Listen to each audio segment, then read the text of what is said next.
Hey, everybody, welcome back. Today, I want to talk about a topic that has a lot of controversy as well as a lot of backlash of late, and that's the topic of gender swaps. Yeah, it's something I have very strong opinions about, and obviously, yeah, people are not gonna think well of me. Some people, a lot of people, I'm hoping some people agree with me on this, but something I need to really address beforehand, because Lord knows if you don't state clearly your intentions, you're going to get, people are going to take things out of context. These are my opinions, okay? I'm not speaking for anybody. I'm not speaking on behalf of the nerd community. These are my opinions as a fan of the comic books, a fan of the movies, and a fan of the games. These are my opinions on gender swapping. And first of all, I want to say there are two kinds of gender swapping.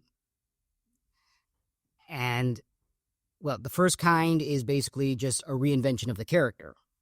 Sometimes it can be good, sometimes it can't be good. It all depends on how creative you get. The second kind is basically to create either controversy or to create buzz. And that's the worst kind, because you're doing it for the wrong reasons. You're doing it just so people can see to check out your product, just to sell toys or whatever.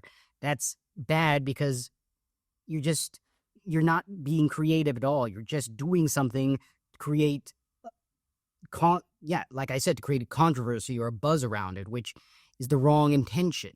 I believe is the wrong intention, at least.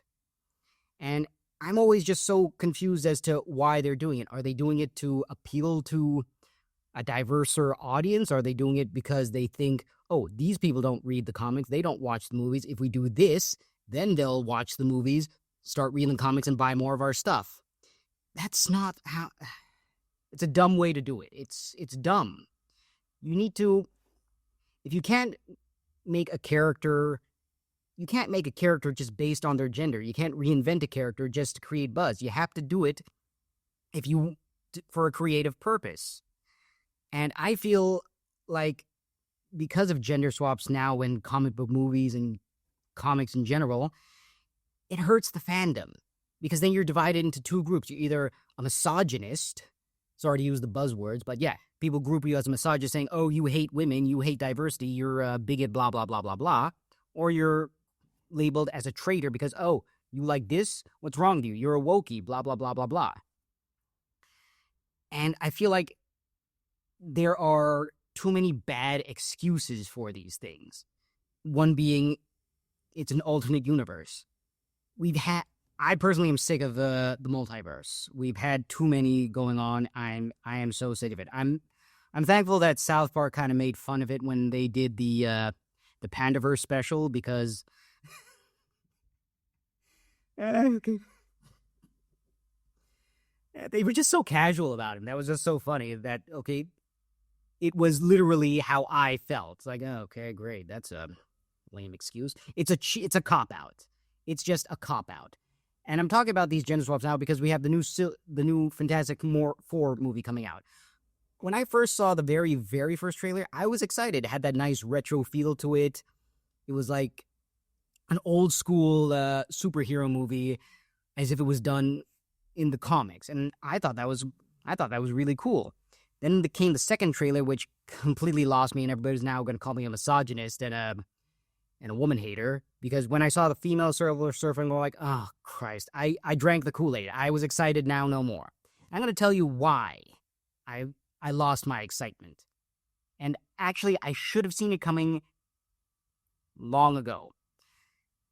I lost my excitement because they just ruined the Silver Surfer. And I'm not saying that because she's a woman. I'm just saying that it's a lame way to just check out those diversity boxes. And you're hurting the fandom. You're doing this. Why? Why couldn't it have just been Norrin Rad? Why are you bringing Shalabal? It's so poorly constructed. It's a lack of creativity. If you're doing this to create controversy, you didn't. If you're doing this to help the female audience connect with the movie, you didn't. I'm sorry, but you did not do anything you accomplished. You just created a bigger divide in the fan base. And I'm just I'm disappointed. Am I going to see it? Probably not, because they've lost my business. They're going to have to do a lot better if they really want to get my money again. But I kind of drifted off course to what I wanted to talk about. I want to talk about when gender swaps work and when they fail. And I'm going to bring back the Fantastic Four again, so, strap yourselves in for that one. When they fail is current day.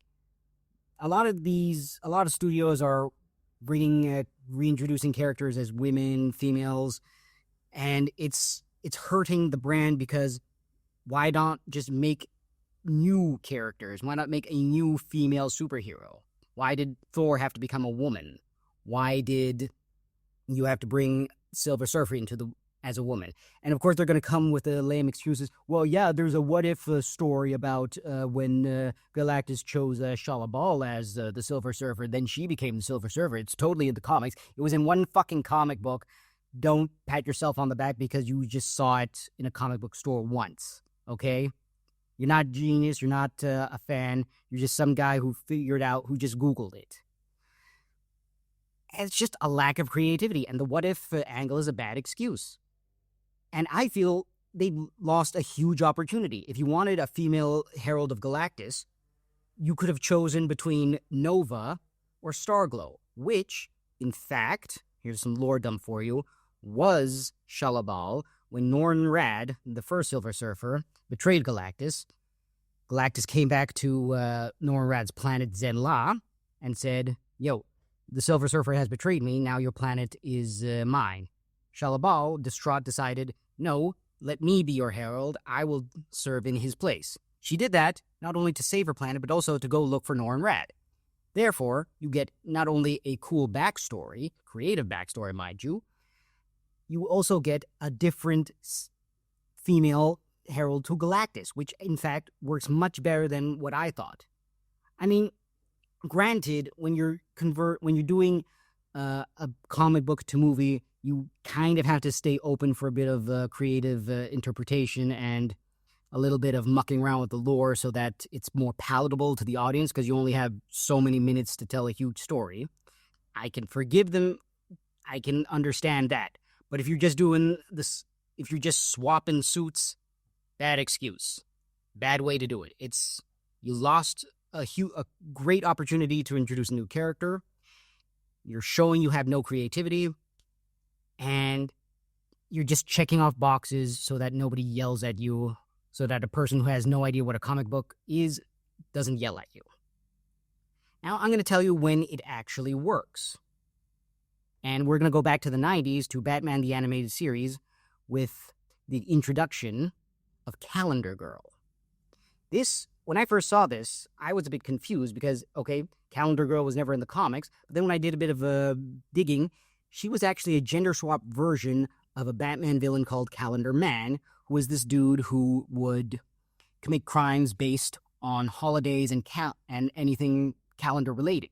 Kind of lame, but when they introduced Calendar Girl, it was so cool. She was once a model known as Paige Monroe, who was at the height of her game, but then when she's turned a certain age, I think when she turned 30, all her labels dropped her. Her manager just abandoned her because she was too old, and there were rumors circulating around saying that she was getting lots of plastic surgery. She was basically ousted from the industry. Then she comes back wearing a mask of her own face, and then trying to murder all the people that wronged her in her industry, her managers, all the CEOs, because, it was her revenge. And I thought that was brilliant because it not only showcased how cruel the industry can be, but it can also show how far a person can be pushed before they decide, I'm not going to take this anymore. You need to pay. And it works on so many different levels because Calendar Girl is also like a reference to the old pinups that they used to make of really gorgeous women on calendars doing really cool poses. And I thought that was so brilliant because it also kind of showed, because that pain, you could actually feel it in that episode as well. And I think one of the strongest points of that episode was when they finally took her mask off, she was still, beautiful. And I remember our character going like, I don't get it. Why is she calling herself ugly? She's beautiful. And then Batman would say, not to her, not to her. That's not what she sees. And I think that's a really, really brilliant way of doing a gender swap, because you've just used the name, but made it so much better to fit the gender rather than just, swapping a suit. And I feel like if there was just that kind of creativity nowadays, people would accept gender swaps a hell of a lot more than what they're doing now. Because, like I said before, and probably some of you have forgotten, I should have seen the writing on the wall when the first trailer for the Fantastic Four came out. Because I remember there was a whole bunch of news when it came to the production of Deadpool and Wolverine, when Ryan Reynolds and Hugh Jackman were fighting with Kevin Feige and Bob Iger about, no, we're going to introduce a female Wolverine. She's going to come in. She's going to kick Wolverine's ass. And then we're going to introduce this female character and this female character. And I remember them really fighting hard, saying, no, that's not what this movie is about. This movie is about Deadpool and Wolverine. We're not going to do that stuff because it doesn't work in the movie. And I should have remembered that when watching the first Fantastic Four movie trailer. And that's why I'm making this video, because I just wanted to give an example of when gender swaps don't work and when they do work. So I really hope that maybe in the future, if they're still hell-bent on doing gender swaps of famous characters, that they just have this bit of creativity to it. I mean, if you're just doing it because, okay, I don't want a bunch of liberals yelling at me because I'm not diverse enough, then you're bending the knee to people who don't know comic books and movies. Sure, they can say they know it because they watched a couple and they saw a cover or two. They're not fans. You need to cater to the people are going to watch these movies. If you think that the average person is going to sit down and watch a whole 2 hours of people fighting a gigantic alien, you don't know your audience. And I just hope one day they're going to learn this lesson. So I'm personally not going to watch the Fantastic Four because, Marvel has kind of soured itself on me. They need to step up their game. So fingers crossed that they learn their lessons and just be a bit more creative. With that, I'm going to sign out and see y'all later.